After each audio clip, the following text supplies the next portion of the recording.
Hello guys, today we'll discuss about the active and passive transport. So firstly we'll see about the active transport. Active transport क्या होता है? Transport of substance from through membrane against concentration gradient और electrochemical gradient. Against the concentration gradient हो रहा है तो active transport लगेगा. अभी कहाँ होता है? Region of lower concentration to the region of higher concentration. Lower concentration के रीजन से ये हायर कंसंट्रेशन के रीजन में ट्रांसपोर्ट होगा. तो हम इसमें हमको यहाँ पर एनर्जी लगेगी तो वो मतलब क्या है? एक्टिव ट्रांसपोर्ट है. ठीक है. एक्टिव ट्रांसपोर्ट होता कहाँ है? तो cell of kidney, brain, endocrine glands में, डाइजेस्टिव अपैरेटस में, हिस्टोलॉजिकल बैरियर्स में. अब एक्टिव ट्रांसपोर्ट से कौन से सब्सटेंस ट्रांसपोर्ट होते हैं?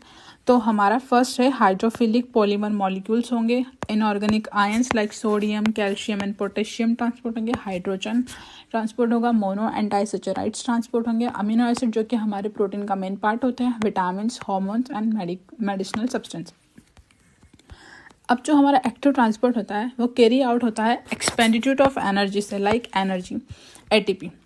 अब यहाँ पर हो रहा है लोअर टू हायर ट्रांसपोर्ट, तो उसके लिए क्या लग रही है? एनर्जी. वो एनर्जी कहाँ से आएगी? इस एटीपी से एनर्जी वो आएगी. ठीक है. अब now passive transport. Passive transport जो होगा वो facilitated is carried out through the membrane pores. Membrane के पोर्स जो होगा ये डिपेंड करता है pressure difference outside and inside the cell and membrane की परमेबिलिटी पे डिपेंड करता है. Membrane permeability for liquid and lower molecular weight substance. जो डायमीटर होता है हमारे पोर्स का वो एक्सट्रीमली स्मॉल होगा. दैट्स वाई जो लोअर मॉलिक्यूलर सब्सटेंस होंगे, लोअर मॉलिक्यूलर वेट सब्सटेंस, वो ही यहाँ से ट्रांसपोर्ट होंगे. Example urea.